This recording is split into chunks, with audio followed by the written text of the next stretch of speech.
Relax TV.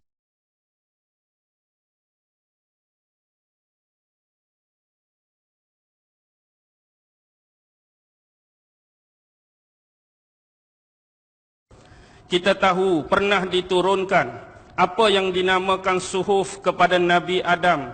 Pernah diturunkan apa yang dinamakan suhuf kepada Nabi Idris alaihi salam. Apa yang dinamakan suhuf kepada Nabi Syis alaihi salam. Apa yang dinamakan suhuf kepada Nabi Ibrahim alaihi salam. Dan pelengkap kepada suhuf-suhuf tersebut, Allah menurunkan 4 buah kitab, yaitu Taurat menerusi Nabi Allah Musa, Zabur menerusi Nabi Allah Daud, Injil menerusi Nabi Allah Isa, dan Al-Quran sebagai pelengkap kepada semua suhuf dan kitab tersebut kepada Nabi Muhammad sallallahu alaihi wasallam. Baik, pada malam ini telusuran awal kita ialah berkenaan dengan kitab Taurat. Dan kita tahu secara pasti Taurat diturunkan kepada Nabi Allah Musa alaihi salam. Hari ini dalam pegangan orang-orang Yahudi, kitab Ibrani ini, Ibrani merujuk kepada orang-orang Yahudi. Kitab Ibrani hari ini dipanggil sebagai Tanakh.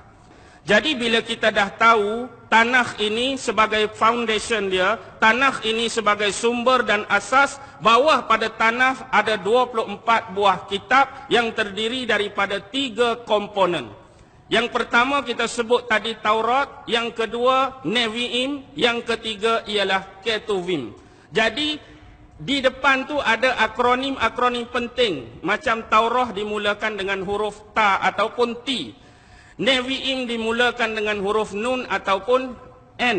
Dan yang terakhir Ketuvim berakhir dengan huruf K ataupun Kaf. Jadi Ta, Nun, Kaf itulah yang membentuk perkataan Tanakh tu.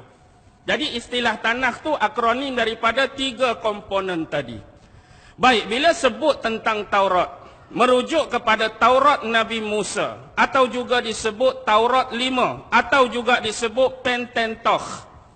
Dalam tu ada 5 benda penting. Sebab tu dipanggil Taurat 5. Inilah yang kita belajar dalam kitab Bible Perjanjian Lama. Ada the book of Genesis, ada the book of Exodus, ada the book of Levi, ada the book of Chronicle, dan ada the book of Number.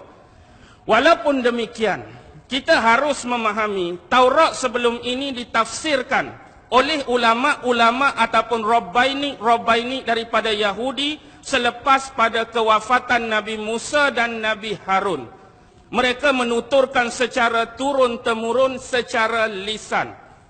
Jadi lisan itu kita nak dapat di mana? Tak akan dapat kecuali telah disadurkan kepada ulama-ulama yang menjadi murid mereka. Jadi sebab itulah Taurat yang 5 dipanggil undang-undang bertulis ataupun Taurat yang bertulis. Yang mana Taurat lisannya? Yang Taurat lisan, yang inilah yang kita panggil sebagai Talmud. Kalau Yahudi sebut Taurat Shebiktaf, dia merujuk kepada Taurat 5, Taurat Musa. Kalau dia kata Taurat Shebi'al-Pal, Taurat Shebi'al-Pal, ni merujuk kepada kitab Talmud. Talmud sebenarnya ialah pentafsiran kepada kitab Taurat. Tetapi kita harus memahami latar belakang sejarah. Bagaimana Talmud ini berpunca. Talmud ini terhasil sewaktu adanya Talmud di Palestin. Ataupun Talmud Baitul Maqdis. Tetapi bila berlaku serangan besar-besaran kerajaan Babylon dulu kepada kerajaan Judah. Kita tahu kerajaan Judah dulu terbahagi kepada 2, walaupun semuanya adalah 12 keturunan anak Nabi Yaqub alaihi salam. Ada dahulu kerajaan Israel, ada dahulu kerajaan Yahudi. Yang mana kerajaan Israel didominasi oleh 10 keluarga dan Yahudi didominasi oleh 2 keluarga. Jadi lama akhirnya kerajaan ini tumpas di tangan kerajaan Babylon yang masa itu dikuasai dan dirajai oleh seorang raja yang bernama Bukhtansar. Bukhtansar bahasa Arab, mungkin ramai yang tak pernah dengar, mungkin ramai yang tak kenal. Tapi bila kita buka buku sejarah, dia dinamakan sebagai Nebukadnezar. Akibat serangan inilah kerajaan Judah ataupun kerajaan Yahudi Israel Raya ni dihancur sehancurnya, dimusnah semusnahnya, dilumat selumatnya. Inilah nasib yang pernah diterima oleh bangsa Yahudi dahulu akibat penyelewengan-penyelewengan dan pengkhianatan-pengkhianatan yang telah mereka lakukan terhadap kitab-kitab Allah, yang telah mereka melakukan terhadap para pemimpin daripada kalangan utusan Nabi-Nabi dan Rasul yang terdahulu. Dan akibat dibawa sebahagian besar 80 orang Rabbaini yang paling alim di kalangan bangsa Yahudi itu ke mana? Ke Babylon. Lalu atas arahan dan saranan daripada Raja Bukhtansor ini, maka muncullah Talmud yang kedua dipanggil Talmud Babylon. Jadi sekarang ni ada dua bentuk Talmud yang mentafsirkan kepada kitab Taurat. Satu Talmud Palestin ataupun Talmud Baitul Maqdis. Yang kedua ialah Talmud Babylon. Tetapi Talmud Babylon berlainan kerana dia ditafsirkan mengikut cita rasa, otak, akal dan minda manusia. Dia sudah banyak jauh daripada pentafsiran sebenar sebagaimana yang didominasi oleh Talmud Palestin ataupun Baitul Maqdis. Okey, itu tentang Taurat. Kita kembali ke tentang Nevi'im. Nevi'im pula terbahagi kepada dua. Ada Nevi'im Roshinim, ada Nevi'im Aharonim. Nevi'im Roshinim merujuk kepada nabi-nabi awal sampai kepada pemerintahan raja-raja. Ada 4 kitab di bawah Nevi'im Roshinim.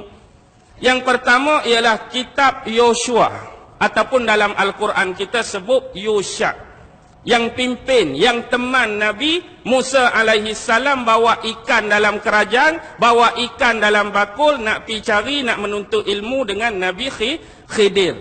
Sebab pemimpin pertama yang bawa masuk Bani Israel ke dalam bumi Kanaan atau Palestin, inilah dia. Selepas mereka menyeberang Laut Merah, macam-macam mehnah, macam-macam ujian, macam-macam tribulasi. Masa tu 2 orang adik-beradik ni masih hidup, Nabi Musa dan Nabi Harun. Sampai satu tahap mereka dah sampai pada sempadan nak masuk Kanaan, mereka sampai dah nak masuk Palestin. Tetapi mereka tak berani, mereka takut nak berperang dengan orang-orang Kanaan.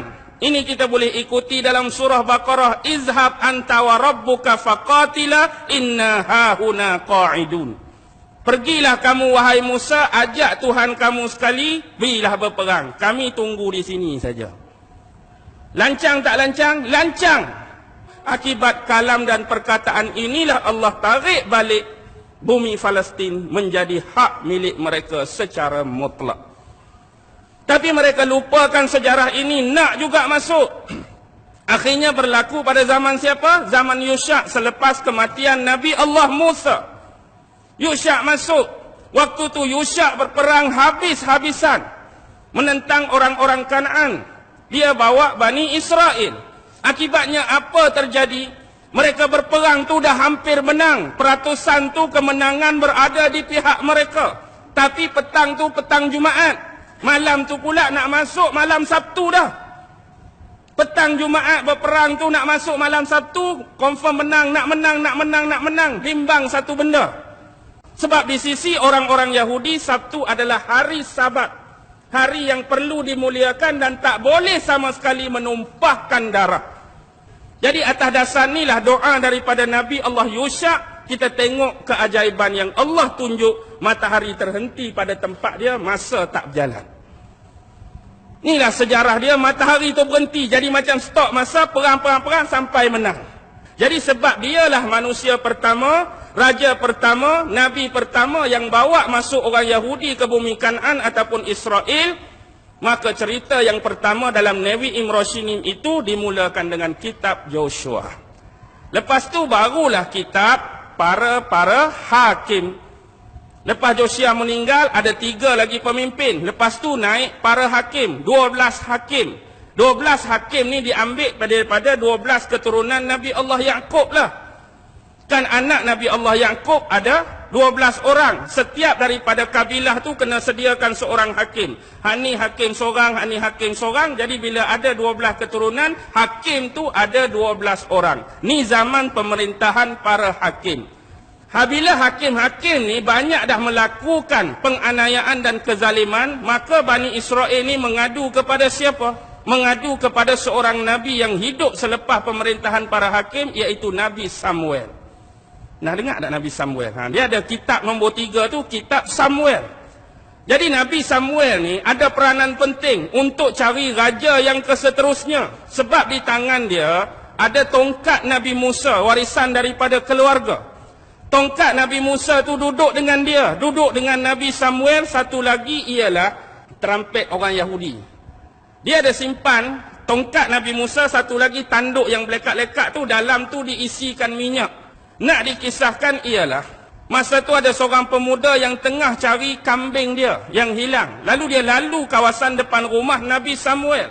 Jadi dia tanya Nabi Samuel, ada nampak tak gembalaan aku, ada nampak tak ternakan aku? Tiba-tiba waktu lelaki tu ada di hadapan rumah Nabi Samuel, dia tengok minyak yang di dalam tanduk tu mula menggelegak dengan sendirinya. Sebab pesanan daripada nenek moyang sebelum ni nak cari pemimpin yang seterusnya, kalau lelaki tu masuk dalam rumah atau mendekati kawasan ni, minyak dalam tanduk tu akan menggelegak. Dan satu lagi, kena ukur tongkat Nabi Musa dengan ketinggian lelaki tadi, dia akan sama. Dia pergi ambil tongkat, ukur dengan orang ni, sama padan. Inilah orang yang dimaksudkan. Siapa lelaki tu? Ingat dalam Quran, hujung-hujung surah Baqarah, ada peperangan berlangsung antara dua nama, Talut dan Jalut. Lelaki tadi, pemuda tadi, figure tadi, personality tadi, Talut. Jadi Talut diangkat jadi pemimpin, jadi raja Bani Israel. Masa tu nak lawan Jalut dengan tentera-tentera Goliath dia. Nabi Daud lah jadi komander perang Talut. Dan dialah yang berjaya bunuh Jalut. Jadi itu kitab yang ketiga. Yang keempat ialah kitab raja-raja. Raja-raja tu termasuklah Daud, lepas Daud Sulaiman, lepas tu anak dia Rohbaam, Yarba'am, sampai raja-raja terakhir, kerajaan Judah dan kerajaan Israel Raya. Tu Nevi'im, Roshinim. Kalau kita tengok Nevi'im yang kedua, Aharonim, dia lebih kepada kisah yang pertama ialah Nabi-Nabi juga. Yang pertama ialah Nabi Yesaya. Kitab yang kedua, Nabi Yeremia. Yang ketiga, Nabi Yehezkiel. Yang keempat, dia panggil Tre Asar. Tre Asar ni ialah kitab Nabi-Nabi kecil yang 12. Siapa dia? Yang pertama, Nabi Hosea. Yang kedua, Nabi Yul. Yang ketiga, Nabi Amos. Yang keempat, Nabi Obadjah. Yang kelima, Nabi Nahum. Yang keenam, Nabi Mikha. Yang ketujuh, Nabi Yunus. Yunus kita ada dalam Quran, tapi dalam Taurat disenaraikan sebagai Nabi yang kecil, Yunus. Yang ketujuh, yang ke-8, Nabi Habakuk. Yang ke-9, Nabi Zefanya. Yang ke-10, Nabi apa? Hajai. Yang ke-11, Nabi Zakaria. Zakaria bapa kepada Nabi Yahya. Juga disenaraikan Nabi yang kecil. Yang terakhir ialah Malakhi. Ni 12 Nabi-Nabi kecil. Tapi dalam dua Nabi kecil tadi, dia dianggap besar dan wajib dipercayai dan diimani dalam wahyu Quran, Yunus dengan Nabi Zakaria. Kalau Ketuvim ni, cerita-cerita hak dalam tu lah dalam bentuk sejarah. Banyak. Antaranya Samson and Delilah. Nabi Samson kan? Nabi Samson dah dengar tak? Hak kuat, hak gagah tu. Kalau potong rambut dia tu baru dia jadi lemah. Samson and Delilah. Baik. Teras kepada kitab mereka ini ialah Taurat, ialah Nevi'im, ialah Ketuvim. Tapi pasal apa mereka boleh menyimpang jauh? Mereka boleh mengambil jalan yang salah dan sampai hari ini Yahudi-Yahudi yang dianggap sebagai Zionis ini dianggap sebagai yang paling tegar menentang Allah Subhanahu wa taala dan nak menghancurkan manusia secara keseluruhan dengan bersekongkol iblis, syaitan dan dajjal. Why? Kalau kita tengok pada awal-awal sejarah Bani Israel ni, kita sudah rasa pelik yang amat. Pasal apa? Mereka mengaku beriman di belakang Nabi Musa, Nabi Harun, dua orang Nabi dengan mereka.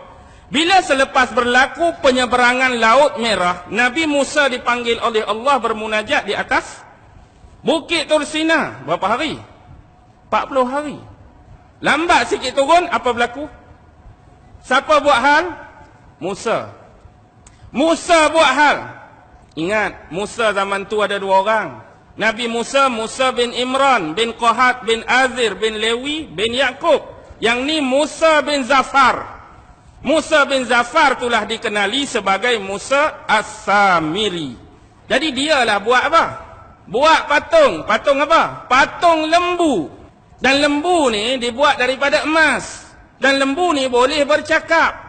Jadi bagaimana orang-orang Yahudi Bani Israel yang duduk belakang Nabi Musa boleh terpengaruh dengan dakwah dan penipuan Samiri? Kita Nabi dah lama tinggalkan kita. Nabi dah lama wafat 1400 tahun lebih. Kalau hari ni orang buat kita, depan kita lembu suruh sembah, senang ke payah nak sembah?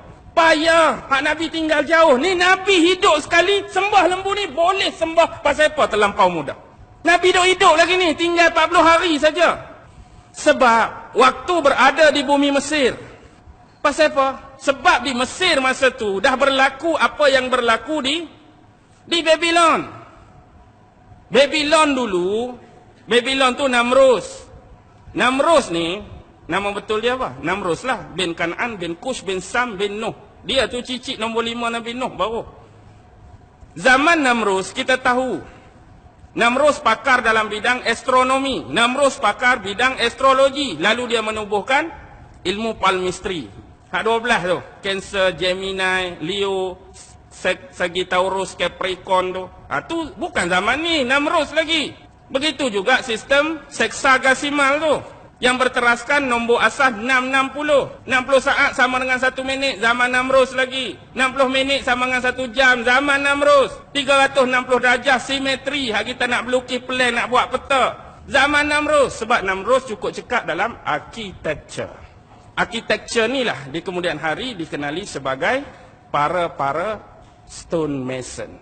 Stone mason bergabung dengan architecture lalu membentuklah apa yang dikatakan sebagai Freemason yang dirasmikan dan disahkan pada awal abad ke-18.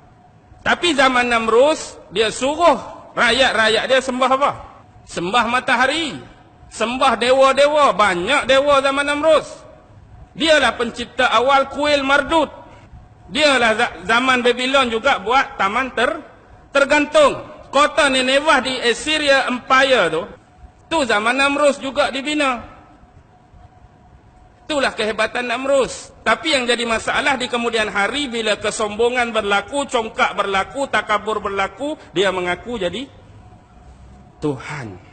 Dan paling level pun dia manusia yang menjadi pengantara jambatan dan perhubungan antara manusia dengan Tuhan.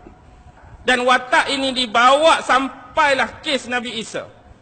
Sebab watak yang akan keluar tu watak seorang manusia yang boleh jadi penghubung antara manusia dengan Tuhan, dan key dia ialah syurga. Tanpa orang ni tak dapat syurga. Zaman Namrus dia dah mula. Tanpa aku kamu tak akan dapat syurga. Jadi akulah Tuhan, dalam masa yang sama akulah yang menghubungkan antara kamu dengan Tuhan. Jadi hiduplah Namrus zaman dia. Isteri dia siapa? Isteri Namrus siapa? Semiramis. Isteri dia tu mak dia. Namrus kahwin dengan mak sendiri, Namrus kahwin dengan ibu sendiri.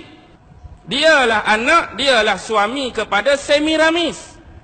Tapi lepas Namrus meninggal, Semiramis tengok apa? Di taman dia, di kebun dia tu ada satu dahan pokok zaitun yang dah reput, yang dah mati. Tiba-tiba keluar satu tunas kecil, tunas baru.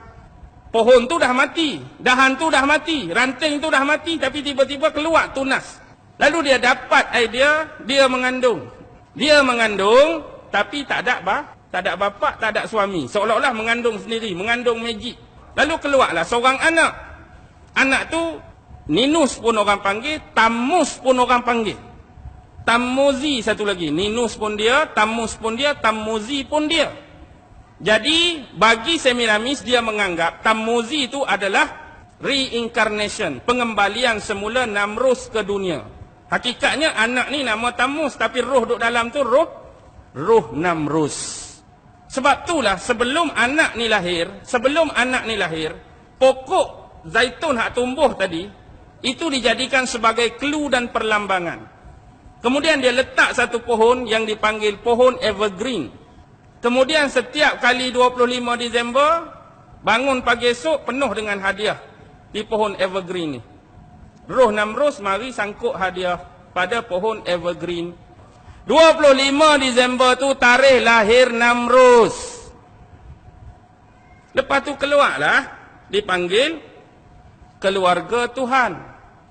Namrus, Semiramis dan Tammuz tadi. Trinity bermula di sini lagi. Ada Tuhan Bapa, ada perempuan, ada anak. Dan hari ini Semiramis ada di mana-mana. Nak tengok Semiramis? New York, Statue of Liberty. Tahu dah obor tu? Obor. Hujung obor tu ada apa? Ada api. Api itulah menggambarkan roh Namrus yang masih tetap hidup sampai hari ini. Sebab dulu dia memerintah Babylon lama dan hari ini Babylon baru adalah Amerika. Sebab tu sistem seksagesimal, sistem nombor 660 tu ditukar kepada sistem 1. Tengok pada kod duit $1 MDCCLXXVI tu. Faham ke tak tu? Itulah perlambangan pertukaran. Seksagesimal ke centesimal itulah. Tahun tu, kod tu keluar nombor 1776. 1776 ialah tahun Amerika merdeka.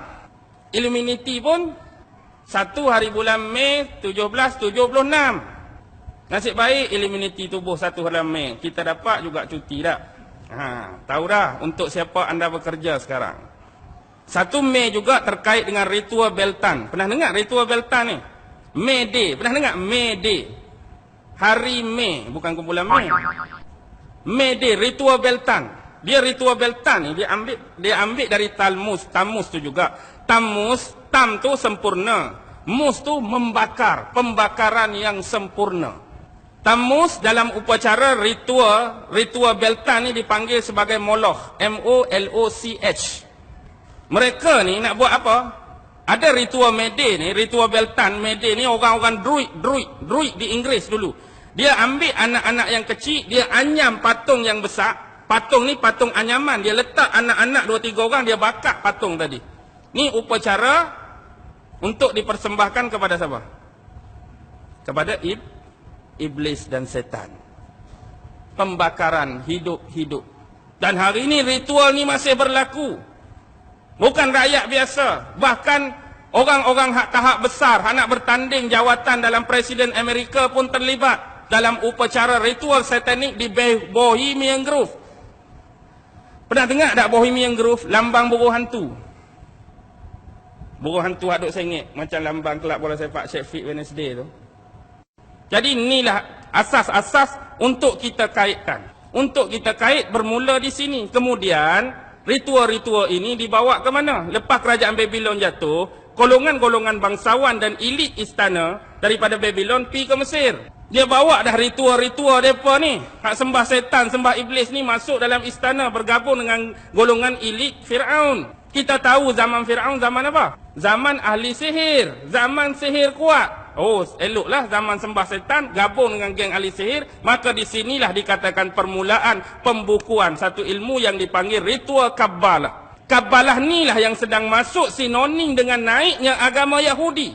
Tu jadi tak pelik langsung kalau kita tengok sejarah tadi bagaimana mereka boleh sembah ni mudah. Sebenarnya mereka dah lama ni, imam-imam Bani Israel, pemimpin Bani Israel dah terikut-ikut dengan ritual okultisme Kabbalah. Gabungan ilmu sihir dan penyembahan secara gelap iblis dan setan. Yang dibawa daripada Babylon masuk dalam bangsawan elit dalam istana Fir'aun. Dan kita tengok zaman Fir'aun bermula lagi Trinity, iaitu Tuhan Ra, the one-eyed sun god. Kemudian timbullah Trinity dia, iaitu Isis, Osiris dan Horus. Tuhan Bapa, Tuhan Ibu, Tuhan Anak. Horus tu gambar kepala burung helang. Dan kepala ni selalu ada dalam logo World Cup Piala Dunia. Perhati betul-betul. Piala Dunia hak 94 ke atas, perhatilah. Tak akan ketinggalan kepala dongga. Lepas tu penyembahan Tuhan dewa-dewa banyak di Mesir. Bukan setakat Ra, bukan setakat Isis, Osiris, Horus. Kita ada dewa Thor, kita ada dewa Emtah, kita ada dewa Anubis. Kita ada dewa Hathor. Hathor itulah dewa lembu sebenarnya. Bukan kata Samiri tu baru buat. Hathor dewa lembu dah lama disembah di bumi Mesir. Orang-orang ni pernah minta dengan Nabi Musa supaya dibuat satu patung untuk sembah dia. Ada dah perkataan lagu ni pada Nabi Musa. Suruh buat patung, suruh sembah, nak nampak juga Tuhan.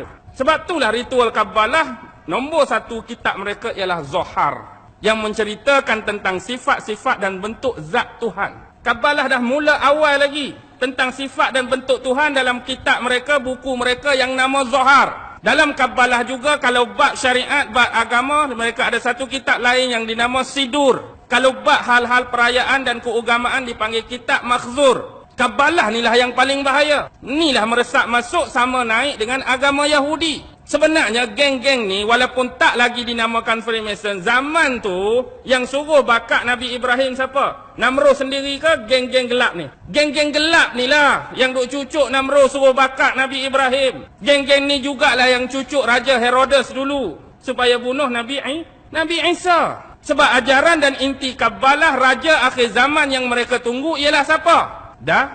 Dajjal. Bila Dajjal, manusia yang akan menghalang Dajjal perlu dibunuh, perlu dicantas lebih awal. Siapa akan halang Dajjal? Siapa akan bunuh Dajjal? Nabi Isa nak bunuh Dajjal, kena bunuh awal-awal lagi dia. Mereka dah ada perancangan yang paling tersusun, paling strategik. Mereka bunuh awal-awal Nabi Isa, konon-kononnya lah. Sebab Nabi Isa inilah the true Messiah pada sangkaan mereka, dan orang-orang Yahudi yang menganut Kabbalah Freemason hari ini, di sisi mereka Nabi Isa dah tamat riwayat dia. Cuma yang percaya Nabi Isa akan turun, Islam dengan Kristian. Walaupun kita masih berselisih. Bagi kita orang Islam, Nabi Isa diangkat oleh Allah dan akan turun pada waktu yang ditakdirkan Allah. Orang Kristian pun Nabi Isa diangkat, tapi sebelum diangkat kena salib dulu, mati dulu. Kena salib, duduk 3 hari, kemudian tanam, pergi buka kubur dia, tak ada dah dia. Dia keluar dah, kemudian dia baru naik. Naik sama naik dah. Kita naik tanpa kematian. Ini naik kena salib dulu, mati 3 hari baru naik. Ingat tak kisah Tamus? Tamus juga mati disalib, makam di dalam gua, tutup dengan batu. Tiba-tiba batu tergolek gedek, terbuka pintu gua. Kebetulan hari tu hari ketiga. Tengok-tengok mayat dah tak ada. Jadi cerita ni cerita kebetulan ke cerita lama diulang balik? Cerita lama diulang balik. Dia mati malam Jumaat, Sabtu, Ahad. Ahad naik, sengaja cari hari Ahad naik untuk jadikan hari Ahad sebagai hari keutamaan. Sunday sebenarnya hari matahari. Siapa matahari? Matahari ni orang yang cerah, orang yang terang. Nama lain dia The Lucifer. Siapa Lucifer? Lucifer tu setan. Pernah tengok filem Lucy? Lucy nama macam orang perempuan. Lucy pun kita boleh baca dah. Last kali Lucy ada di mana-mana. Itulah pencerahan dia melalui lambang matahari. Sebab itulah di gereja-gereja, bila gambar Nabi Isa pun, belakang tu seolah-olah ada macam benda cerah. Di belakang Maryam pun ada benda cerah. Di belakang Imam 12 pun ada juga. Jadi sembah siapa sebenarnya? Sembah Tuhan matahari. Hari apa? Hari Ahad. Kita cuti hari apa? Lebih kurang tak ada. Kalau nak kira lah, gambaran ahli sejarah bagi ritual hak sebenar berlaku ni dalam bentuk pembinaan tempat-tempat ritual berlaku pada zaman Nabi Sulaiman. Zaman ahli-ahli sihir, ahli-ahli tenung, magician zaman tu. Jadi Nabi Sulaiman AS buat satu akta, dia tangkap semua ahli-ahli sihir, semua orang-orang magic, semua yang black wish ni. Kemudian kitab-kitab amalan-amalan itu dirampas. Bila dirampas, dia letak di mana? Di bawah kuil Sulaiman. Inilah dipanggil haikal Sulaiman oleh orang-orang Yahudi. Sekarang hari ini bila kita tengok di mana betul-betul letak haikal Sulaiman. Haikal Sulaiman lah ni, tempat dia hak betul-betul dekat dengan Kubah Sakhrah tu. Dikatakan di situlah adanya kuil Sulaiman dulu. Wallahu alam lah hak sebenar. Itulah dakwaan mereka. Sebab hari ni tiap-tiap hari mereka duk korek, duk gali, duk buat terowong bawah Masjidil Aqsa tu. Tapi sebenarnya tujuan dia nak meruntuhkan tapak yang lama ni, nak bangunkan haikal Sulaiman buat kali yang kedua. Untuk menunggu raja akhir zaman mereka memerintah dunia daripada bumi Israel, iaitu Dajjal. Sekarang bibit-bibit bunga api itu sudah ada. Sudah ada dah. Mereka mula nak mengalihkan pusat pemerintahan mereka ke arah bumi Israel. Nampak tak? Asas-asasnya nak bina, buka dalam Bible King and the Chronicles. King and the Chronicles tu ada watak cerita Nabi Sulaiman. Ada watak Raja Hiram, Raja Tyre. yang supply barang-barang untuk buat haikal Sulaiman dulu, terutama kayu kayan. Lepas tu Adoniram. Adoniram ni juga watak penting yang berhubung kait dengan haikal Sulaiman dan pengasas Freemason. Bukan pengasas abad ke-18, asas-asas ritual haduk buat zaman kuil Sulaiman tu ada keterlibatan dengan nama Adoniram ni. Baik, kembali kalau kita tengok, permulaannya nak jadi asas ni ialah bermula pada Knight Templar. Tahu Knight Templar? Bermula perang salib tu, siapa pengasas perang salib? King dia, raja dia, pengasas dia ialah seorang padri yang dipanggil Paus Urban atau Paus Urbanus II. Dialah mencadangkan perang salib ni. Jadi perang salib ni sebenar tak ada dah cintakan kedamaian, tapi dia lebih kepada materialisme. Sebab zaman tu ialah zaman Eropah, zaman Dark Age. Apa Dark Age? Zaman kegelap, zaman kegelapan. Tapi dia duk tengok kekayaan, kemewahan, kemakmuran belah mana? Belah timur kan? Di belah timur. Jadi mereka datang nak jajah, nak rebut balik hasil mahsul tadi, dan yang penting nak dapatkan bumi Palestin yang di dalamnya ada Jerusalem, iaitu Haikal Sulaiman. Jadi dia mengetuai satu konsili ataupun panggil persidangan Claremont. Jadi bermulalah tahun tu tahun 1095. Jadi sepanjang perjalanan ni nak sampai 1095 sampai 1099 baru sampai Jerusalem. 4 tahun tengah jalan ni mereka banyak bantai orang-orang Islam. Mereka bunuh juga sebahagian besar orang-orang Yahudi. Bila ini berlaku 1099 baru sampai Jerusalem. Kepung pula 5 minggu. Akhirnya minggu yang kelima mereka berjaya pecah masuk. Dan inilah berlaku peristiwa paling sadis, paling menyayat hati dalam sejarah. 2 hari saja mereka jarah, 2 hari saja mereka rata, hampir 40,000 Muslim mati terkorban. Juga sekali dengan manusia-manusia bangsa Turki dan Saraken. Mereka rampah Jerusalem dan mereka melakukan kezaliman dan penganiayaan ini. Sampailah 20 tahun kemudian, pada tahun 1118, 2 ksatria daripada Perancis, Hugh de Payens dengan Godfrey de Saint-Omer, menubuhkan Knight Templar secara betul-betul dianggotai oleh 9 yang lain. Mereka ni asalnya, Knight Templar ni ialah tentera-tentera miskin yang percayakan Jesus Christ dan kuil Sulaiman. Tapi akhirnya sebab material tadi mereka jadi kaya. Mereka buat apa? Mereka kau untung melalui peziarah-peziarah Kristian yang datang daripada Eropah yang nak melawat bumi Palestin, terutama nak pergi dekat kuil ataupun Haikal Sulaiman tadi. Jadi bila tanah ni mereka dah jarah, orang-orang Eropah boleh datang sesuka hati. Jadi penziarah-penziarah Kristian terutama yang datang nak ziarah tempat ni, mereka buat satu sistem yang dipanggil credit and check. Hampir-hampir nak menyamai sistem perbankan sekarang. Dia start di sini dah. Kemudian mereka menjalankan urus niaga yang dikatakan pada awal abad-abad tu dikatakan kapitalis dah bermula dengan perniagaan berbasiskan bunga ataupun riba. Mereka jadi kaya serta-merta. Sebab yang dulu mereka bawa topeng iman Kristian, bawa simbol-simbol Kristian berupa-rupa salib dan krusid. Tetapi dalam hati mereka nak dapatkan keduniaan, kemewahan. Jadi akhirnya secara ringkas 1187 seorang pahlawan Islam datang ke sini bertempur dalam perang Hittin. Siapa? Salahuddin Al-Ayyubi.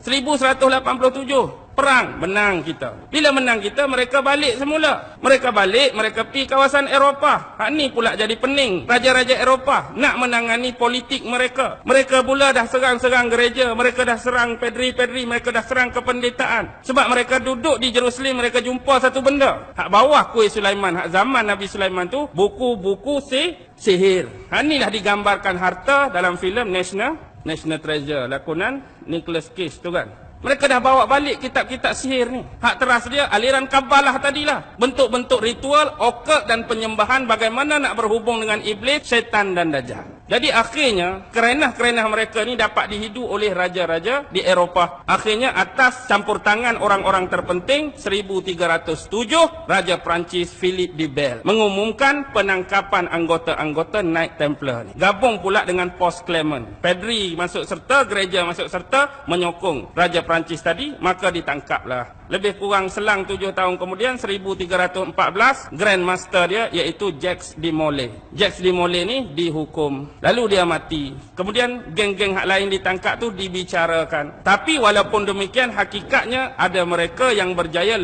lolos dan lari. Mereka cari satu-satunya negara di bumi Eropah yang tidak percaya kepada gereja Katolik pada abad tu. Siapa? Negara mana? Scotland. Mereka pergi ke Scotland, minta perlindungan. Siapa Raja Scotland masa tu? Robert de Bruce. Robert de Bruce lah lindungi mereka. Akhirnya mereka bergabung dengan siapa? Di sinilah start. Mereka nak bergabung dengan geng-geng hak datang daripada banjaran Kaukasian, banjaran Eurasia, hak keluar daripada tembok-tembok Zulkarnain. Hak keluar daripada tembok-tembok Zulkarnain dah keluar, mereka naik ke arah utara. Kemudian mereka jadi orang-orang Viking. Lalu lama-kelamaan mereka tukar sejarah di sini. Asal mereka bangsa lain, asal mereka Normandy dengan Celtic. Tapi kemudian mereka tukar sejarah, mereka katakan mereka sebagai berbangsa Anglo-Saxon. Mereka jadilah tukang-tukang batu, tukang-tukang pembina. Bergabung pula dengan geng hak lari tadi, lalu terbentuklah Lodge Freemason yang pertama di dunia, Scottish Rite. Inilah secara rasmi barulah dikatakan Freemason benar-benar wujud. Tapi benda hak bawa tu, hak zaman Namrus lagi, isi kabalah dia. Sebab tu, siapa yang jadi ahli Freemason, kalau setakat naik pangkat, dia boleh ditabalkan di mana-mana lodge seluruh dunia. Tapi bila dia dah masuk 33 degree, 33 tahap degree, dia perlu ditabalkan di Scotland. Zaman Scottish Rite tu kita perlu faham. Tu zaman dia zaman penyatuan England tu. Zaman kalau kita tengok filem Braveheart, tahu tak filem Braveheart? Lepas itulah lodge ni berkembang. Ada di Amerika, ada tu situ, ada sini. Bergabung pula dengan Illuminati. Illuminati ni tak 13 keluarga tu lah. Keluarga Astor, keluarga Bundy, keluarga Colin, keluarga Freeman. Gabung pula dengan Merovingian, keluarga-keluarga diraja. Lah ni yang jadi teras paksi dan ketua kepada Merovingian dan 13 keluarga Illuminati siapa? Ratu Elizabeth. Lepas tu bergabung pula dengan hak lain. Ada CFR, ada Trilateral Commission, ada Skull and Bone. Macam-macam nama lagi lah. Ada apa nak letak hak kecil-kecil tu, hak division dia. Tapi hak teras ada pada Freemason, ada pada Illumination. Yang pasti kita nak suruh faham benda ni lama dah. Agenda ni nak dibawa oleh siapa? Oleh Namrus lagi. Dulu dia dah nak buat OWG, One World Government. Dan hari ini dia buat dalam bentuk baru NWO, New World Order. Sebab apa mereka nak ratah sangat Baghdad? Pasal apa nak serang sangat Iraq? Mungkin kata bab peluru berpandu, mungkin kata bab peluru tu, mungkin kata bab minyak, mungkin kata bab tu. Tapi ingat, ini bumi siapa? Ini bumi nenek moyang dia dulu. Tamadun Babylon ada di sini. Dan hari ini mereka menggunakan sistem-sistem nak menghancurkan setiap agama, menghilangkan hubungan antara manusia dengan Tuhan dia. Sedar ke tak sedar? Faham ke tak faham? Perasan ke tak perasan? Hari-hari kita sedang dikikis sekarang. Bagaimana bentuk dia? 8F. Nombor 1, faith. Dari sudut akidah, ringkas-ringkas. Lepas faith, dia akan dari sudut financing. Hak bank, hak riba, hak apa tu dari sudut keuangan. Yang ketiga, food. Makanan. Dia akan masuk melalui makanan. Hak syubhah pun ada, hak tak halal pun ada, hak haram pun ada. Jadi kita duk makan, kita duk sumbak dalam perut kita, kadang-kadang kita tak perasan tu tak halal, itu haram, hak ni syubhah, hak ni tak ketahuan. Yang keempat, biasa orang perempuan pakai lawa-lawa, pakai baju fashion. Fashion dia akan keluar macam-macam, kita pun pakailah juga macam-macam, tak kira fashion apa. Antara lain ialah filem. Filem macam-macam, mereka serat, mereka punya benda-benda di bawah pengaruh minda bawah sedar. Kemudian ada fiction. Fiction ni dia nak bawa cerita alien lah, UFO. Dia nak start dah, maksudnya ada makhluk angkasa, ada alien yang boleh berhubung dengan manusia. Dan ada kabar alien ni nak serang dunia. Hakikatnya UFO tu siapa? UFO tu teknologi manusia, tu teknologi Jerman selepas Perang Dunia Kedua. Manusia tu manusia lah, campuran dengan makhluk-makhluk halus tu lah, jin ke iblis ke setan ke. Dia boleh buat. Setakat nak merupa tu iblis boleh buat. Merupa sat jadi muka lagu ni, perak-perak tangkap gambar. Hakikatnya lama dah jin iblis ni. Dia masuk dari sudut fiction. Lepas tu dia masuk dari sudut kadang-kadang freedom, kebebasan. Dia marilah kok celah perempuan pula. Kebebasan, nak hak wanita. Wanita mesti sama dengan lelaki. Hak kami mesti disamaratakan. Lepas tu keluar pula LGBT. Tahu LGBT? Apa dia? Alas sekali. Fandom. Budaya mengidolakan. Dulu mereka sembah berhala. Dia nak suruh orang Islam sembah berhala, sembah patung, tak boleh dah. Last kali mereka cipta idola. Dalam bentuk ahli sukan ke, ahli muzik ke, orang-orang kenamaan, kita pun jadikan idola. Jadi masuk bilik anak kita, tengok di dinding, Lionel Messi. Tengok di dinding, Lady Gaga. Tengok di dinding, Britney Spears. Tengok di dinding, tak ada seorang rabuk pun hak Islam. Itu budaya fandom. Tak sembah tapi jadikan mereka tu idola. Penyanyi tu, ahli sukan ni, hak orang, hak kita, hak budak-budak duk minat lah ni. Inilah budaya fandom. Setakat malam ni saya nak bagi yang base, saya nak bagi yang asas, saya nak bagi yang dasar. Nak suruh nampak dulu bagaimana bentuk, tata cara, pergerakan, agenda dan susunan. Susunan ni sebenarnya dah ada dalam Book and Chronicle. Nama-nama tadi tu mereka dah menggerakkan cara susunan piramid mereka. Atas tu siapa, yang kedua siapa, yang ketiga ke siapa, yang bawah sekali golongan slave. Slave tu siapa? Tak mau mengaku pun kena terima hakikat, hamba tu ialah kita lah. Hak duk terima kemewahan, hak duk terima untung, hak duk terima duit hari-hari, golongan atas tu. Golongan elit. Golongan tu lah duk perah kita, duk zalim kita. Kita nak suruh kenal Freemason tu bukan apa. Sebab kumpulan ni lah yang digelar kumpulan elit sekarang.